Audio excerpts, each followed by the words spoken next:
Hello students, I am CA Harshita Rizwani from HR Institute of Studies. Today we will be continuing chapter number 4 for standard 12 student economics. The name of the chapter is inflation and monetary policy. Okay students, in our earlier session हम monetary policy के concept पे थे और monetary policy में अपने quantitative measures of monetary policy start किया था, जिसमें अपन ने बैंक रेट के बारे में, रेपो रेट के बारे में और रिवर्स रेपो रेट के बारे में बहुत ही अच्छी तरह पढ़ा था. अब अपन आगे टॉपिक को कंटिन्यू करते हैं. ओके, तो थर्ड जो क्वांटिटेटिव मेजर है वो है stabilising under emergency situation. Let's start. There is a special window for bank to borrow from RBI against approved government security in an emergency situation like an acute cash shortage. मतलब जब commercial bank को कोई बहुत emergency situation आ जाती है, emergency situation मतलब बहुत ज्यादा पैसों की कमी आ गई, एक्यूट कैश का अगर शॉर्टेज हो जाता है, तो उस टाइम ऐसे इमरजेंसी सिचुएशन के टाइम जो कमर्शियल बैंक होती है वो रिजर्व बैंक ऑफ इंडिया से बोरो कर सकती है. क्लियर? ये रेट हायर होता है देन रेपो रेट. जो रेपो रेट होता है, मतलब जो रेपो रेट होता है उस रेट से काफी ज्यादा हायर होता है इमरजेंसी सिचुएशन के टाइम जो बैंक से बोरो करते हैं. इन 2016 ये रेट 7% था. इसको हम मार्जिनल स्टैंडिंग फैसिलिटी बोलते हैं. तो स्टूडेंट्स इसमें क्या है कि जब एक्यूट शॉर्टेज ऑफ फंड होता है, एक्यूट शॉर्टेज ऑफ कैश हो जाता है कमर्शियल बैंक के पास, तब उनके पास एक ऑप्शन होता है कि वो रिजर्व बैंक ऑफ इंडिया से बोरो कर सकते हैं against approve government security. Government security देके उसके अगेंस्ट बोरो कर सकती है. लेकिन ये जो पर्टिकुलर फैसिलिटी है रिजर्व बैंक ऑफ इंडिया की, इसका जो रेट ऑफ इंटरेस्ट होता है वो बहुत ज्यादा होता है कंपेयर टू रेपो रेट. 2016 में ये 7% था. क्लियर? और इसको मार्जिनल स्टैंडिंग फैसिलिटी बोलते हैं. Clear? Third is CRR, that is cash reserve ratio. Okay, very important students, listen. Under the RBI act, reserve Bank of India का एक एक्ट है 1934 का. ये जो रिजर्व बैंक ऑफ इंडिया का एक्ट है 1934, ये क्या बोलते हैं, जितनी भी कमर्शियल बैंक है they have to keep certain minimum cash reserve with the Reserve Bank of India. मतलब जितना भी डिपॉजिट कमर्शियल बैंक को मिल रहा है वो सारा का सारा पैसा कमर्शियल बैंक लेंड नहीं कर सकती. जितना भी डिपॉजिट कमर्शियल बैंक को मिलता है, कस्टमर से डिपॉजिट मिला वो आगे लेंड किया, इस तरह से बैंक प्रॉफिट अर्न करती है. पर रिजर्व बैंक ऑफ इंडिया के एक्ट के अनुसार कुछ परसेंटेज जितना डिपॉजिट मिला उसका कुछ परसेंटेज कमर्शियल बैंक को रिजर्व बैंक ऑफ इंडिया के पास एज अ रिजर्व रखना पड़ता है. क्लियर? स्टार्टिंग में CRR ratio 5% of demand deposit था और 2% टाइम डिपॉजिट था. डिमांड डिपॉजिट मतलब क्या होता है, जो usually savings account, current account वो होता है. डिमांड डिपॉजिट मतलब जब कस्टमर ने बोला तब रिटर्न कर देने का. टाइम डिपॉजिट क्या होता है, जो फिक्स डिपॉजिट होते हैं जो लंबे समय तक होते हैं. क्लियर? तो इनिशियली जो कैश रिजर्व रेशियो था वो 5% था डिमांड डिपॉजिट का और टाइम डिपॉजिट का वो 3% था. It was variable as per the requirement fed by RBI. अब ये जो परसेंटेज है रिजर्व बैंक ऑफ इंडिया कभी भी बदल सकती है. वेरिएबल मतलब उसको बदल सकती है. सिंस 1962 CRR इज वेरिएबल, मतलब 1962 से CRR जो है 3 से 15% के बीच में वो फ्लक्चुएट होता रहता है of the total deposit of the individual bank. Okay, वापस student, Reserve Bank of India 1934 ये बोलता है कि जितना भी पैसा कमर्शियल बैंक को एज अ डिपॉजिट मिलता है उसका कुछ परसेंटेज कमर्शियल बैंक को रिजर्व बैंक ऑफ इंडिया के पास एज अ रिजर्व रखना पड़ता है. Have to keep certain minimum cash reserve with the Reserve Bank of India. मतलब कुछ कैश रिजर्व रखना पड़ता है. कैश रिजर्व रेशियो, ये जो कैश रिजर्व रेशियो का परसेंटेज है, मतलब कितना percentage as a cash reserve रखना पड़ता है, वो पहले था 5% डिमांड डिपॉजिट का और 3% टाइम डिपॉजिट. लेकिन ये जो परसेंटेज है वो variable reserve Bank of India percentage को बदल सकती है. 1962 से ये परसेंटेज 5% से 15% के बीच में फ्लक्चुएट होता है. क्लियर? ये जो कैश रिजर्व रेशियो है, it fulfil the need of comfortable amount of cash reserve with the banking system. In case many customers start withdrawing their deposit and bank have to provide cash against the deposit. मतलब ये ना cash reserve ratio क्या है, अगर suppose bank को जितना भी पैसा मिला उतना उन्होंने लेंड कर दिया और कस्टमर के पास अगर कस्टमर अपना पैसा विड्रॉ कर रहा है रेगुलरली तो उनको प्रॉब्लम होगी. तो ये कैश रिजर्व रहता है कि इन केस अगर कैश की जरूरत पड़ी तो वो यूज कर सकते हैं.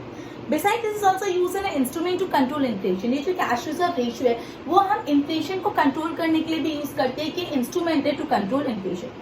जब कैश रिजर्व रेशियो बहुत ज्यादा होता है When cash reserve ratio is higher, commercial bank have lesser deposit money to create credit. मतलब देखो, जब अगर रिजर्व बैंक ऑफ इंडिया ने कैश रिजर्व रेशियो ज्यादा रखा, मतलब से फॉर एग्जांपल, एक छोटा सा एग्जांपल टू अंडरस्टैंड, 100 रुपीज का डिपॉजिट मिल रहा है कमर्शियल बैंक को, कैश रिजर्व रेशियो 5% है, तो आपने 5% रखा और बाकी 100 का 5% 5 रुपीज होता है, मतलब 5 rupees as a cash reserve ratio रखा और बाकी का 95 लेंड किया।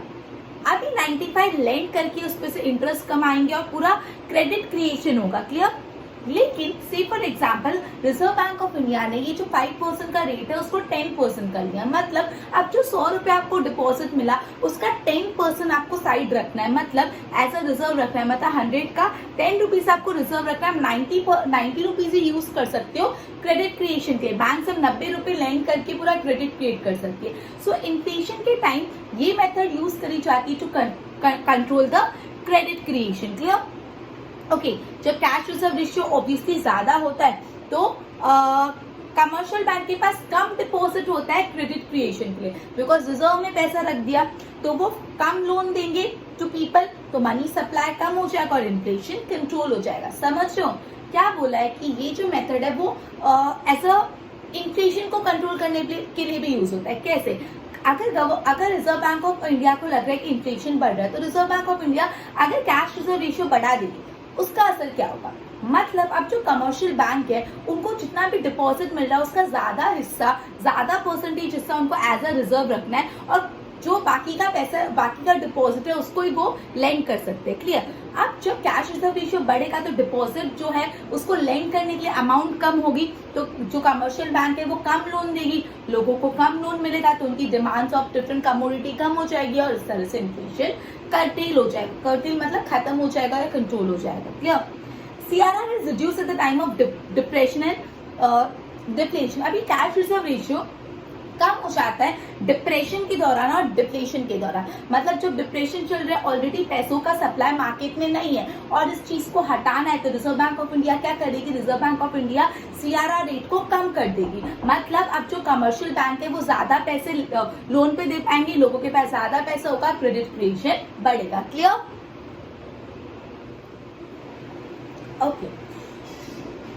ओके, तो इस तरह से जो कैश रिजर्व रेशियो है सीआरआर वो इन्फ्लेशन को कंट्रोल करने में यूज आता है, राइट। नेक्स्ट जो रिजर्व के बारे में अपन पढ़ने वाले हैं वो है SLR, that is statutory liquidity ratio. अपन ने सीआरआर के बारे में पढ़ा, नेक्स्ट टॉपिक है SLR, that is statutory liquidity ratio.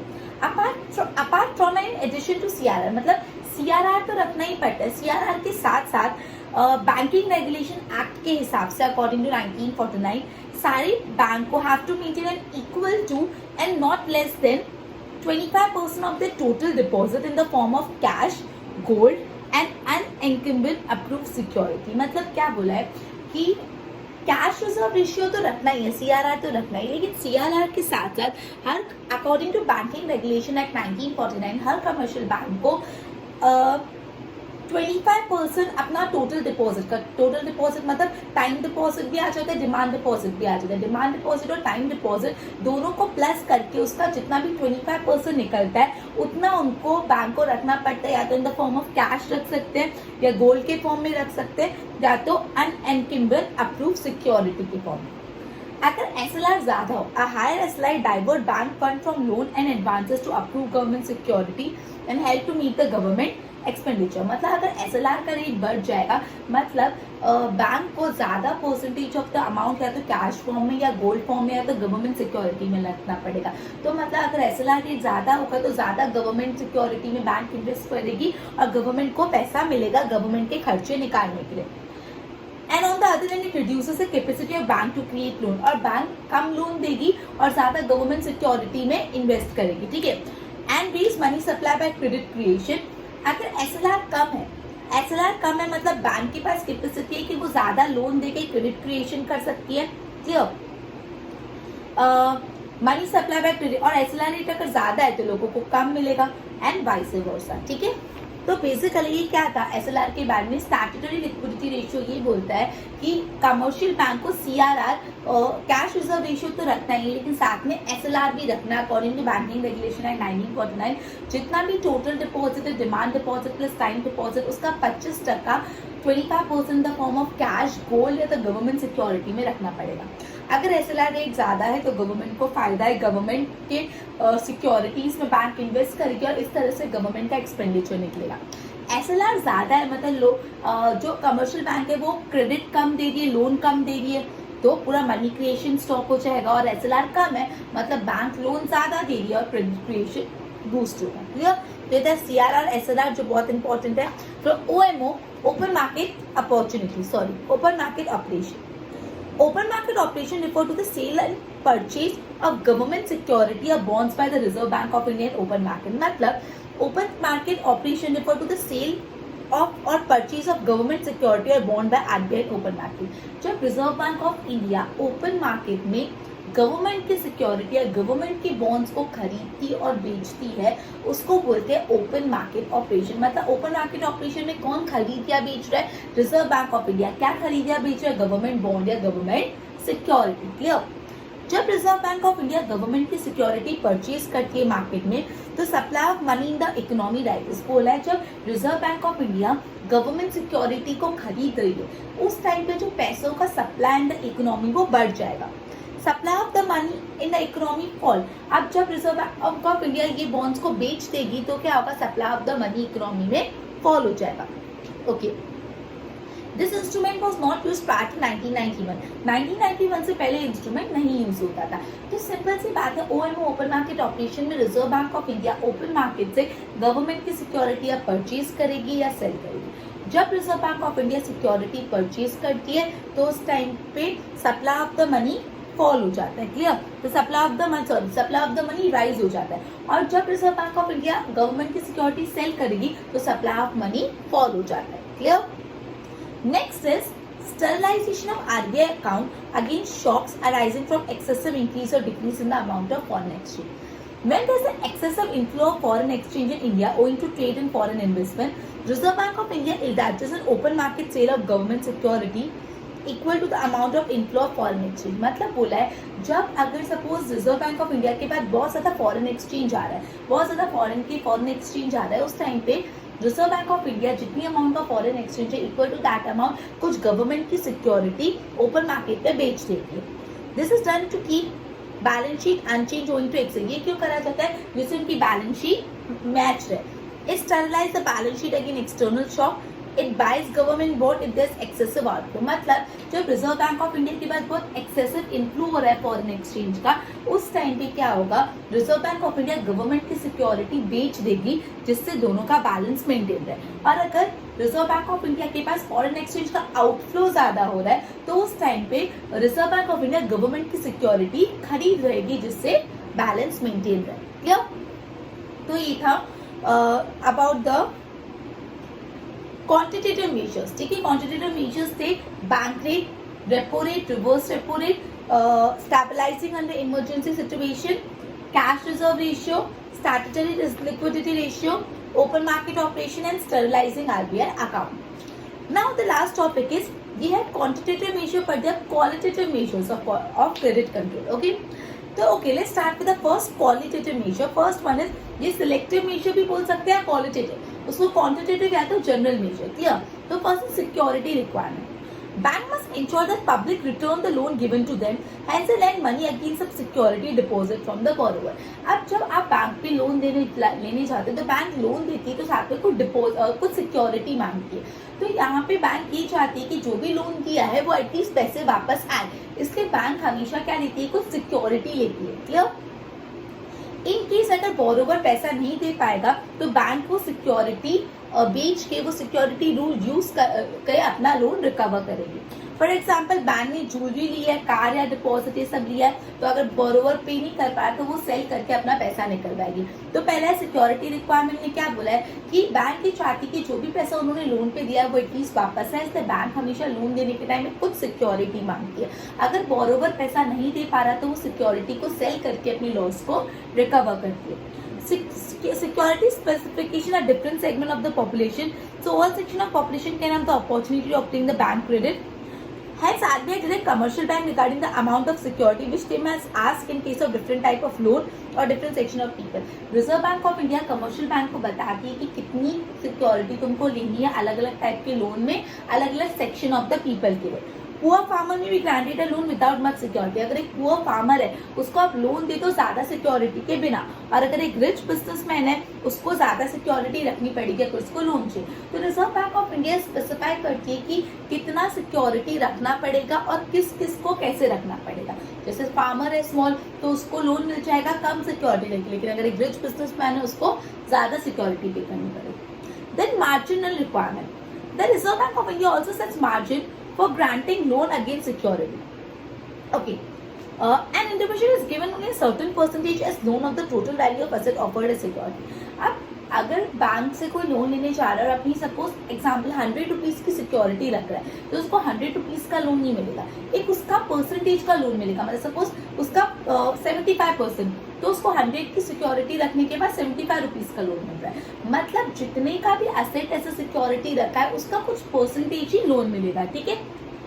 Bank are directed to selectively keep different margin for different purpose. अलग अलग पर्पस के लिए अलग अलग ही मार्जिन होता है. मार्जिन मतलब जितना वैल्यू ऑफ द एसेट ऐसे सिक्योरिटी रखा है पूरा ही नहीं, लोन दे देना, कुछ परसेंटेज रखना.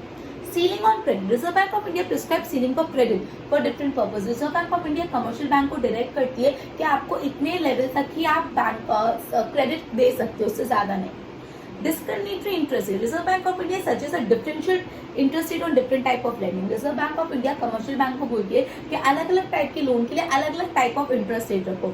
इसको policy of discriminatory interest. Discriminatory मतलब भेदभाव. सेम इंटरेस्ट रेट मत रखो, अलग अलग टाइप की लेंडिंग के लिए डिस्क्रिमिनेटिंग अलग अलग इंटरेस्ट रखो.